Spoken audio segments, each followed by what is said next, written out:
오늘 우리에게 주신 하나님 말씀은 신명기 32장 7절에서 12절 말씀입니다.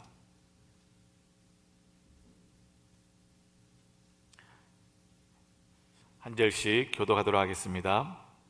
옛날을 기억하라. 역대 연대를 생각하라. 내 아버지에게 물으라. 그가 내게 설명할 것이요 내 어른들에게 물으라. 그들이 내게 말하리로다. 지극히 높으신 자가 민족들에게 기업을 주실 때에, 인종을 나누실 때에 이스라엘 자손의 수요대로 백성들의 경계를 정하셨도다.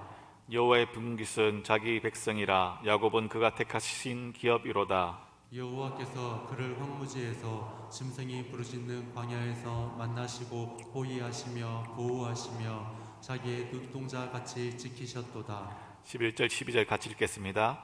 마치 독수리가 자기의 보금자리를 어지럽게 하며 자기의 새끼 위에 너풀거리며 그의 날개를 펴서 새끼를 받으며 그의 날개 위에 그것을 엎는 것 같이 여호와께서 홀로 그를 인도하셨고 그와 함께한 다른 신이 없었도다. 아멘.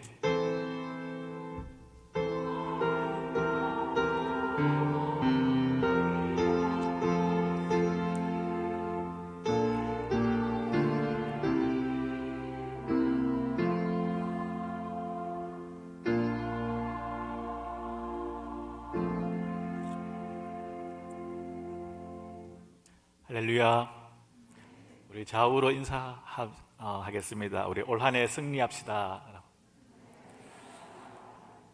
네. 새해를 시작하면서 늘 기대하는 것이 있습니다.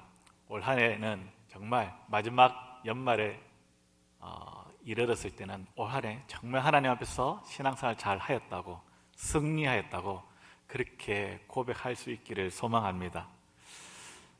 그렇게 늘 다짐하지만 벌써 2022년 1월 지금 12일입니다. 열흘 남짓 지났는데 여러분 어떻습니까? 작년에 하지 못했던 것들, 올해 결심한 것들을 하나씩 이루어가고 있습니까? 저는 올해 한 가지 다짐한 게 있는데요. 올해는 절대 욱하지 않겠다. 그렇게 결심을 하고 12일 지났습니다. 제가 욱하는 걸 했을까요? 안 했을까요? 별로 안 지났는데도 이거 벌써 한 거예요. 결심한 대로 안 되는구나. 여러분, 정말 이렇게 날마다 하나님의 이름으로, 하나님께 주신 힘과 능력으로 우리는 늘 다짐하고 승리하겠다고 그렇게 고백하지만 잘 안 되는 거예요. 그러면서 오늘 이 말씀을 제가 오늘 읽게 되었습니다. 그래서 오늘 말씀을 통해서 승리하는 비결이 바로 여기에 있구나, 그것을 깨닫게 된 것이죠. 우리에게 주어진 그 세상의 유혹과 세상의 시험과 세상의 그 고난 가운데 이길 수 있는 그 비결이 오늘 말씀에 있는 것입니다.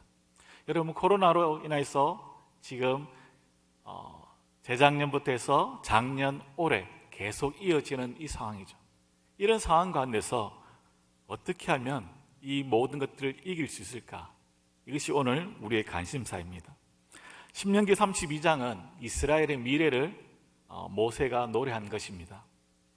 모세는 앞장에서 가나안 땅을 정복하게 될 것이다, 그들에게 위로하고 격려를 해주게 됩니다. 그러나 하나님께서 이스라엘 백성들에게 우려한 것이 있습니다. 그것은 바로 가나안 정복이 아니라 그 땅에 들어가서 바로 그들이 하나님을 떠날 것을 걱정한 것이죠. 그래서 하나님께서 모세를 통해서 노래를 부르게 만드는 것입니다. 노래를 부르는 것은 바로 이스라엘 백성들이 사전에 타락하는 것을 방지하는 목적이고, 그럼에도 타락했을 때에 하나님의 심판이 있다는 것을 경고하는 것이고, 그리고 그들이 다시 회개하고 돌아올 수 있도록 하기 위한 것입니다. 여러분, 우리가 승리하기 위해서는 있잖아요, 상대방과 싸워서 이기면 됩니다. 그러면 저랑 길 가다 이렇게 누군가 어른을 만났을 때 싸우면 누가 이기겠습니까? 딱 봤을 때 센 사람이 이기겠죠. 근데 자세히 보면 이 세다는 것이 기준이 좀 없는데요. 근데 싸움을 잘하는 사람에서 공통된 것이 하나 있었습니다. 그것은 바로 맷집이 센 거예요. 맷집이 세다. 이해가 되십니까? 맷집의 바로 단어에서는 매를 맞고도 견디는 힘, 이렇게 정의를 하고 있습니다. 맷집이 센 사람이 싸움에서 이기는 거예요. 왜요? 같이 한 대, 두 대 때리고 맞다 보면 맞아도 괜찮은 사람, 그 사람이 계속 때리면서 맞으면서 버티는 사람이 이기는 거죠. 맷집이 센 사람이 결국은 싸움에서 이긴 거예요. 우리가 잘 옛날에 그 무술 영화를 보면 이렇습니다. 무술 하나도 모르는 초짜가 무술 고수에게 찾아갑니다. 그리고 무술을 좀 가르쳐 주십시오, 그렇게 부탁을 합니다. 그러면 무술 고수가 알았다, 가르쳐 주겠다, 이렇게 이야기하죠. 그리고 나서 어떻게 합니까? 이제부터 집안 청소를 해라, 그렇게 이야기합니다. 그리고 마당을 썰어라, 그리고 산너부에 물을 길어 오너라, 이렇게 쓸데없는 일들을 계속 시키는 거죠. 한 달이고 두 달이고 오랫동안 이런 일들을 계속 시킵니다. 그리고 이 무술 초보가 저 사람은 사기꾼인가 보다, 저 사람 나에게 무술을 가르쳐 줄 생각이 없는 것 같다, 떠나려고 할 때 무술 고수는 이렇게 이야기하죠. 이제 때가 되었다, 내가 너에게 무술을 가르쳐 주겠다, 이렇게 이야기합니다. 지금 무슨 말입니까? 청소를 하고 물을 길어오고 장작을 펴면서 그 사람에게서 근육이 생긴 거예요. 힘이 생긴 거예요. 맷집이 강해진 거예요. 그리고 나서 무술을 가르쳐 주는 것이죠. 하나님께서 왜 우리에게 이 어려움과 고난을 허락하실까? 우리가 강해지기 위함입니다. 하나님은 우리에게 이 고난과 어려움을 통해서 맷집을 길러라는 것입니다. 우리는 늘 하나님께 신앙생활하면서 하나님, 좀 편안한 삶을 살았으면 좋겠습니다, 좀 쉬운 길로 갔으면 좋겠습니다, 이렇게 이야기합니다. 마치 산을 오를 때 하나님, 자동차를 타고 그냥 빨리 산 정상으로 올라가면 좋겠습니다, 그럼 힘들지도 않고 시간도 절약되고 너무나 좋습니다. 그런데 주위의 사람들이 자동차를 타고 다 올라가는데 나만 걸어서 가는 것 같습니다. 그러면 두들대죠. 왜 나만 걸어가야 되느냐? 그런데 걸어가면서 놀라운 것들을 보게 되죠. 자연의 그 아름다움을 보게 됩니다. 자동차로 보지 못한 것들을 보게 되고요, 걸어가면서 근육이 길러지는 거죠. 몸이 강해지는 것을 느끼게 되는 것입니다. 제가 예전에 그 교회에서 사역할 때요, 사역을 잘하기 위해서는 운동을 해야 된다, 이렇게 해서 등산도 하고 마라톤도 했습니다. 그때는 그 당시에는 이해가 안 됐습니다. 운동하지 말고 성경을 한 자 더 보든지 책을 보든지 기도하든지 이런 시간을 했으면 더 좋겠다 생각이지만, 시간이 지난 지금 이후에는 맞다고 이야기합니다. 그렇구나, 몸이 건강해야지, 몸이 강해야지만 사역을 잘 할 수 있구나, 그것을 절실하게 깨닫는 것이죠. 우리가 승리할 수 있는 그 비결이 무엇입니까? 첫 번째입니다. 우리 같이 한번 읽도록 하겠습니다. 우리 한번 자막을 띄워주실래요? 네, 1번입니다. 하나님께서 우리를 강해지도록 훈련시키심을 알라는 것입니다. 11절입니다. 11절 성경을 같이 한번 읽도록 하겠습니다. 시작. 마치 독수리가 자기의 보금자리를 어지럽게 하며 자기의 새끼 위에 너풀거리며 그의 날개를 펴서 새끼를 받으며 그의 날개 위에 그것을 엎는 것 같이.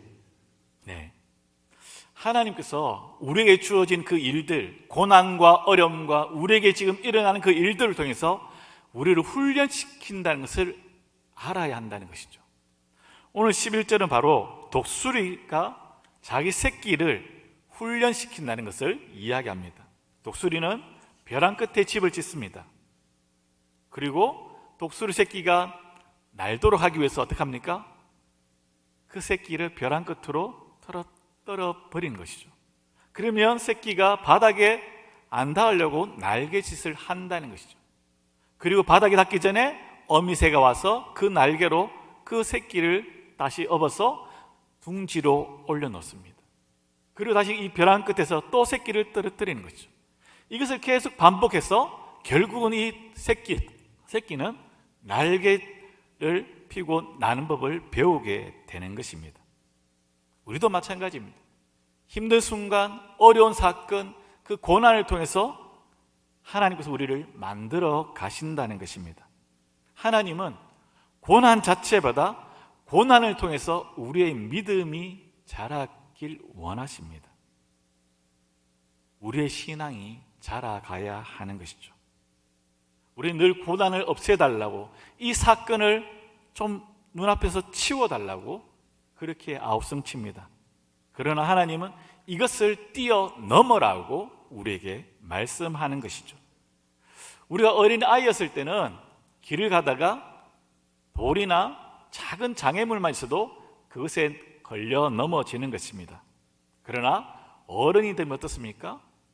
수많은 돌이 있고 큰 돌이 있고 장애물이 많아도 그것을 다 뛰어넘게 됩니다. 걸려 넘어지는 어른이 없어요. 왜 그럴까요? 내가 자랐기 때문이죠. 마찬가지입니다. 우리의 이 고난과 어려움과 그 사건을 통해서 하나님은 우리의 신앙이 자라나기를 원하는 것이죠. 우리의 믿음이 자라나길 원하는 것입니다. 하나님은 우리 앞에 있는 그 고난과 문제, 어려움, 거기에 초점을 맞추지 않습니다. 그것을 통해서 자라나길 원하십니다. 우리의 믿음이 자라나면, 우리의 신앙이 자라나면 그 어떠한 순간에도 하나님을 의지하게 되는 것입니다. 고난이 싫지만 우리에게 필요한 것입니다. 어떤 사람들은 고난이 올 때 이렇게 이야기합니다. 큰 고난은 안 왔으면 좋겠고 작은 어려움과 고난은 괜찮다, 이 정도는 이길 수 있다, 그렇게 말하는 분이 있습니다. 그러나 하나님 편에서 볼 때 고난이 크고 작음은 중요하지 않습니다. 또 환경도 중요하지 않습니다. 왜 꼭 바쁠 때, 여러 가지 일이 터질 때 꼭 고난이 오느냐, 어려운 일이 생기느냐, 이렇게 이야기합니다. 중요한 것은 어려움과 고난 가운데에 하나님을 의지하느냐, 하나님과 함께 하는 삶을 살아가느냐, 살아가지 않느냐, 그것이 중요한 것이죠. 우리가 잘 아는 요셉을 생각해 보십시오. 요셉은 성경에서 뭐라고 이야기합니까? 형통한 삶을 살았다고 이야기합니다. 애굽의 형들에 의해서 애굽에 팔려 종으로 넘어가죠. 그리고 종의 삶을 살다가 보디발의 그 아내로 인해서 감옥살이를 하게 됩니다. 종살이를 하고 감옥살이를 하면서 그의 삶은 정말 참 형통한 삶이었다, 행복한 삶이었다, 성공한 삶이었다고 세상 사람들이 말할까요? 세상 사람들이 그렇게 말하지 않습니다. 그러나 성경은 여호와 하나님께서 함께 하심으로 그가 형통한 삶을 살았다고 이야기하는 것이죠. 우리의 삶에 어떠한 사건이 일어나느냐, 어떠한 크고 중요한 일이 일어나냐, 고난이 오느냐, 그것이 중요한 것이 아니라 그 가운데 내가 하나님을 의지하는 삶을 사느냐, 하나님과 함께하는 삶을 살아가느냐, 살아가지 못하느냐, 이것이 중요한 것입니다. 사랑하는 성도 여러분, 여러분 앞에 고난과 장애물이 있습니까? 고난이 있다면 그것은 하나님께서 나를 훈련시키고 있음을 믿으셔야 합니다. 이 고난의 코스를 다 통과해야지만 이것이 끝이 납니다. 고난과 어려움을 통해서 하나님 우리를 자라게 하시는 분임을 믿고 하나님의 선하신 뜻과 계획을 믿고 하나님을 의지하면 우리 성도들 될 수 있기를 소망합니다. 두 번째, 어떻게 하면 승리의 삶을 살아갈 수 있느냐? 두 번째입니다. 우리 같이 한번 읽겠습니다. 시작. 하나님께서 베푸신 은혜와 행하신 일을 기억하라. 우리 7절입니다. 7절을 같이 한번 읽겠습니다. 시작. 옛날을 기억하라. 역대의 연대를 생각하라. 내 아버지에게 물으라. 그가 내게 설명할 것이요 내 어른들에게 물으라. 그들이 내게 말하리로다. 바로 이스라엘 백성들에게 뭘 하라고 합니까? 기억하라는, 하나님께서 행하신 그 일들, 하나님께서 베푸신 그 은혜를 잊지 말고 기억하라는 거예요. 하나님께서 너희를 어떻게 출애굽시켰는지, 하나님께서 홍해를 어떻게 가르시고 너희를 인도하셨는지, 광야에서 너희를 어떻게 보호하시고 지키시고 너희를 입히셨는지, 그 모든 것들을 하나님께서 행하신 그 일을 기억하라는 거예요. 그것을 잊지 말라는 것이죠. 즉 하나님께 초점을 맞추라는 것입니다. 제가 이렇게 목회자로서 있게 된 것은 바로 아버지의 그 신앙의 영향이 컸습니다. 참고로 저희 아버지는 신앙에 있어서 굉장히 완강하신 분입니다. 그래서 지금 이제 뭐 나이가 많으셨지만 직장 생활할 때 주일 성수를 한 번도 빠지지 않았어요. 그러다 보니까 성진이 늘 더디고 성진을 제대로 못했어요. 지나고 보니까 하나님께서 가늘고 길게 직장 생활을 하게 하셨어요. 어쨌든 정말 이게 신앙에 있어서는 타협하지 않고 참 대단하신 분이었거든요. 그래서 제가 결혼 전까지 매일 가정 예배를 드린 그런 집이었습니다. 어쨌든 그런 신앙이 참 좋으신 아버지였는데, 아버지에게서 몸에 병이 있었습니다. 바로 그것은 위장병이 안 좋았죠. 위가 안 좋아서 제가 초등학교와 중학교 시절에 기억하는 모습은 매일 저녁 집에 퇴근하시면, 지금도 있는지 모르겠지만 겔포스라는 그 약을 매일 드셨어요. 그 약을 매일 먹고 생활을 하셨거든요. 근데 고등학교 1학년 때에 아버지가 인도네시아로 해외 출장을 가게 됩니다. 그리고 6개월간 이제 있다가 돌아오게 되는데요, 해외 나가니까 뭐 가족들도 없고 뭐 말도 안 통하고 할 일이 별로 없잖아요. 그래서 일을 마치고 나면 저녁에 집에 와서 혼자 찬송 부르다가 기도하다가 1일 부흥회를 근 6개월간 계속 한 거예요. 근데 이 약을 한국에서 가져갔는데 6개월치 약을 못 가져간 거예요. 그래서 어느 날 보니까 약이 떨어진 거예요. 그래서 그냥 이게 기도하면서 하나님, 이 약이 없습니다. 하나님 살려달라고. 그렇게 해서 한국에 와서도 그 약을 먹지 않고 쭉 지금까지 위장병이 낫고 살아가는 거예요. 그러면서 하나님이 진짜 역사하시고 살아계시는구나. 아버지가 저에게 말씀하는 거예요. 아버지의 삶 속에 하나님께서 일하시고 역사하신 것을 제가 보고 들은 거예요. 그러면서 저도 하나님께 기도하게 된 거예요. 하나님, 살아계시다면 저를 만나 주십시오. 그러면서 제 인생 가운데 하나님께서 찾아오셨고 하나님께서 놀라운 일들을 행하신 것이죠. 그 일들이 굵직굵직하게 몇 건의 사건이 있습니다. 근데 분명한 것은 지금도 답답하고 힘든 문제들이 있습니다. 그때마다 어떻게 합니까? 지나온 세월들을 돌아봅니다. 하나님, 이런 일들이 있었죠. 군대에서도 정말 너무나 죽을 고비 가운데 하나님께서 저를 살려주셨잖아요. 하나님께서 피할 길을 내주셨잖아요. 하나님, 이런 문제들 가운데도 하나님께서도 해결해 주셨잖아요. 그것을 기억하고 다시 되새김질할 때에 눈앞에 있는 그 문제와 어려움을 뚫고 나갈 수 있게 되는 것입니다. 그래서 하나님께서 행하신 그 일들, 하나님께서 우리에게 베푸신 그 은혜를 날마다 기억하는 것, 그것이 굉장히 중요합니다. 하나님께서 행하신 그 일들을 잊어버리면 어떻게 됩니까? 하나님께 우리의 초점을 맞추지 않으면 어떻게 됩니까? 무너지는 거예요. 넘어지는 것입니다. 우리가 잘 아는 것처럼 이스라엘 백성들이 가나안 땅에 들어갑니다. 사사기가 어떻게 됩니까? 하나님과 그의 후손들이 하나님의 이름과 하나님의 행하신 일들을 잊어버리는 동시에 여호와 앞에 악을 행하는 거예요. 그러면서 우상 숭배하게 되고 하나님의 심판을 받게 되는 것이죠.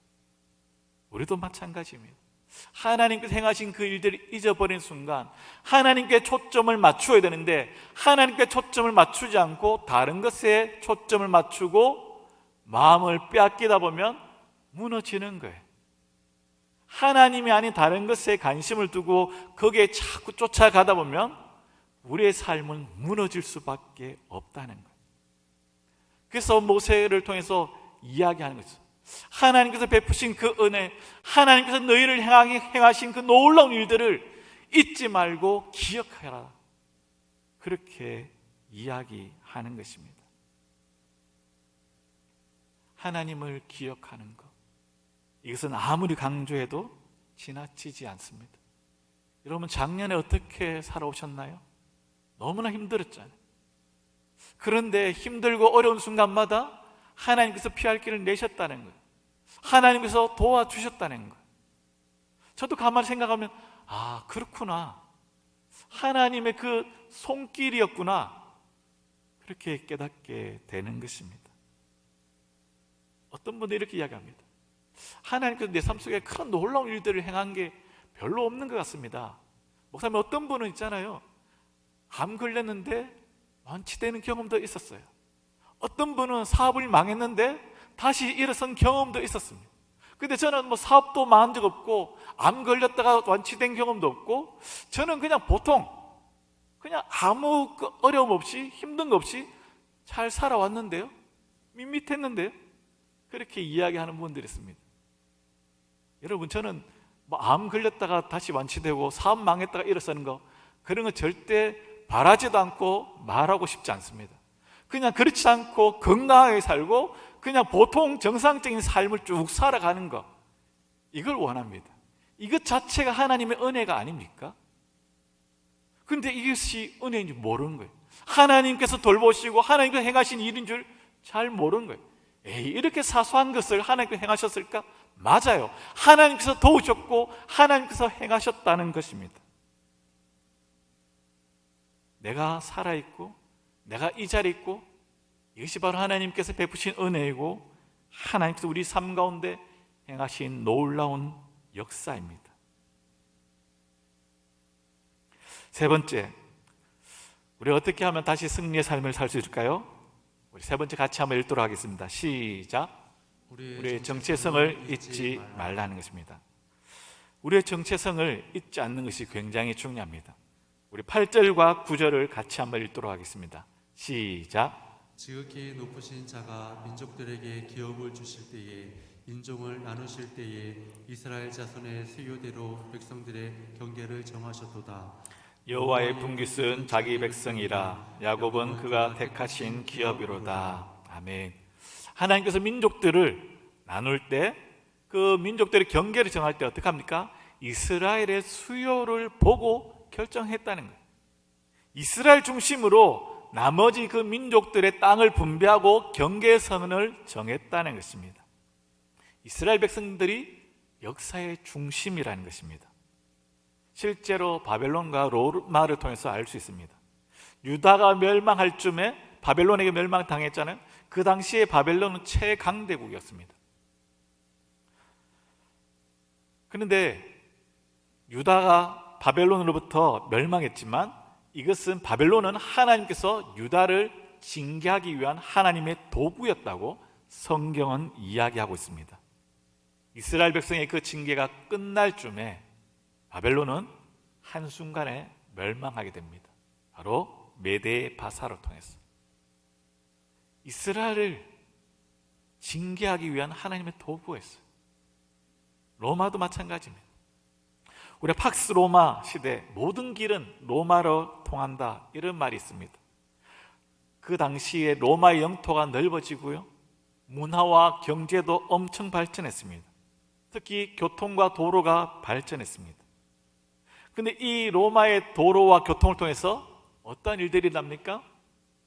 하나님의 복음이 세계 곳곳으로 퍼져나가는 일들이 발생하게 되는 것이죠. 이스라엘과 로마 갇혀있는 복음이 아니라 복음이 아시아와 인도와 모든 전 세계적으로 이 로마의 길 교통을 통해서 퍼져나가게 되는 것입니다. 잠언 19장 21절에 이렇게 이야기하고 있습니다. 사람의 마음에는 많은 계획이 있어도 오직 여호와의 뜻만이 완전히 서리라. 사람이 모든 계획을 가지고 이것을 이루려고 하지만 사람의 계획대로 되는 것이 아니라 하나님의 뜻에 합한 것만 이루어진다는 것, 하나님의 뜻에 맞는 것만 이 땅 가운데 실현된다는 것입니다. 이 땅의 역사를 하나님께서 주관하시고 계획하십니다. 그 중심에 하나님의 자녀, 하나님의 택한 백성이 있다는 것입니다. 우리가 세상에서 보면 보잘것없고 힘이 없어 보일지라도 성경은 우리에게 뭐라고 이야기합니까? 여호와의 분깃은 자기 백성이라. 하나님의 분깃이 우리라고 이야기합니다. 세상은 우리를 향해서 보잘것없고 너 그렇게 힘이 없고 약한데 네가 무엇을 할 수 있겠어? 쓸데없는 사람이라고 조롱할 수 있을지라도 성경은 우리를 향해서 뭐라고 이야기합니까? 넌 나의 택한 백성이다. 넌 나의 존귀한 자녀이다. 넌 나의 보물이고 넌 나의 기쁨이라고 그렇게 이야기하는 것이요. 그래서 9절에 여호와의 분깃은 자기 백성이라. 이것이 바로 우리의 정체성입니다. 우리는 예수 그리스도의 그 핏값으로 산 하나님의 존귀한 자녀이다. 이것을 잊어버리면 우리는 넘어지는 것입니다. 우리가 하나님의 존귀한 자녀이기 때문에 어떻습니까? 하나님께서 우리를 지키시고 보호하신다는 것. 10절을 보십시오. 10절입니다. 여호와께서 그를 황무지에서 짐승이 부르짖는 광야에서 만나시고 호위하시며 보호하시며 자기의 눈동자같이 지키셨도다. 황무지와 광야는 이스라엘 백성들이 방황하던 삭막한 땅입니다. 그 땅에는 어떠한 토지의 수확물도 없습니다. 그리고 들짐승이 찾아오는 무섭고 두려운 곳입니다. 근데 그곳에서 이스라엘 백성들이 자기의 힘으로 그것을 지켰습니까? 아니라는 거예요. 하나님께서 찾아오셨다는 거예요.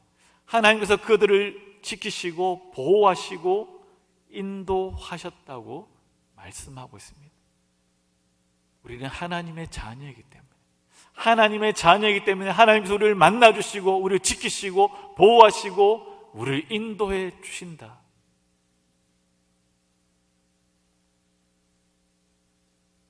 우리의 정체성을 잊어버리면 안 됩니다. 정체성이 바로 우리의 행동, 우리의 삶을 결정하기 때문입니다. 여러분, 군인이기 때문에 어떻게 합니까? 군인으로서 군사 훈련을 받는 거예요. 총 쏘는 연습을 하는 것이에요. 그리고 행군도 하는 것이죠. 왜요? 전쟁이 일어났을 때 싸워야 되기 때문에. 군인이기 때문에 군인에게 필요한 훈련과 삶을 살아가는 것입니다. 의사이기 때문에 환자를 돌보고 치료하고 수술하는 것이죠. 제가 환자를 돌보고 수술할 수 있습니까? 못하죠. 저는 의사가 아닙니다. 우리의 정체성이 우리의 삶을 만들어가는 것이죠. 하나님의 존귀한 자녀이기 때문에 예수 그리스도의 그 핏값으로 산 성도이기 때문에 우리의 삶은 이 세상의 사람들의 삶과 달라야 되는 거죠. 세상 사람들처럼 술 취하고 방탕하고 거짓과 방탕한 삶과 우상 숭배, 그런 삶과는 우리는 멀어야 한다는 것이죠. 우리의 신분과 우리의 정체성이 있기 때문에, 하나님의 자녀이기 때문에 하나님의 자녀답게 이 땅 가운데 살아가야 되는 것입니다. 하나님의 자녀이기 때문에 하나님께서 우리와 함께 하시는 것입니다. 그래서 시편 23편 4절에 우리가 잘 아는 말씀입니다. 사망의 음침한 골짜기로 다닐지라도 해를 두려워하지 않을 것은 주께서 나와 함께 하심이라. 주께서 나와 함께 하시기 때문에 이 세상이 두렵지 않고 이 세상이 겁나지 않는 것입니다. 나는 하나님의 자녀이기 때문에, 하나님께서 택하신 성도이기 때문입니다. 올 한 해 이 약속의 말씀 붙잡고 나아갈 수 있기를 소망합니다. 말씀을 마무리하겠습니다. 우리가 2022년 한 해 우리가 승리할 수 있는 그 비결이 무엇입니까? 우리에게 일어난 그 엄청난 사건들이 있을 것입니다. 우리가 가보지 않은 그 올 연말 동안 1년을 살아가면서 많은 일들을 만나게 될 것입니다. 많은 사건을 경험하게 될 것입니다. 고난과 어려움이 있을 것입니다. 그러나 분명한 것은 그 일을 통해서 하나님께서 우리를 훈련시킨다는 것, 하나님은 그것을 뛰어넘기를 바라고 있다는 것, 그것을 통해서 우리가 자라나기를 원한다는 사실입니다. 우리의 믿음이 자라나기를 원하고 우리의 신앙이 자라나기를 원하고 우리의 인격이 다듬어지고 자라기를 하나님은 원하시는 것입니다. 그리고 우리의 삶 가운데 행하신 그 놀라운 은혜, 하나님께서 베푸신 그 은혜와 하나님께서 내 삶 가운데 행하신 그 일들을 날마다 기억하는 것입니다. 하나님께 초점을 맞추는 것입니다. 세상에 맞추는 것이 아니라, 세상에 기웃거리는 것이 아니라 하나님 한 분만 바라보고 그분께 우리의 눈을 고정할 때 우리는 승리할 수 있는 것입니다. 우리가 하나님의 자녀이기 때문에 어려움과 고난이 찾아올 때 주께서 우리를 지키시고 보호하시고 만나주시고 우리의 삶 가운데 그 피할 길을 내실 줄 믿습니다. 이 약속의 말씀 붙잡고 나아가는 우리 성도들 되기를 소망합니다. 우리 찬양 하나 하고 같이 한번 기도했으면 좋겠습니다.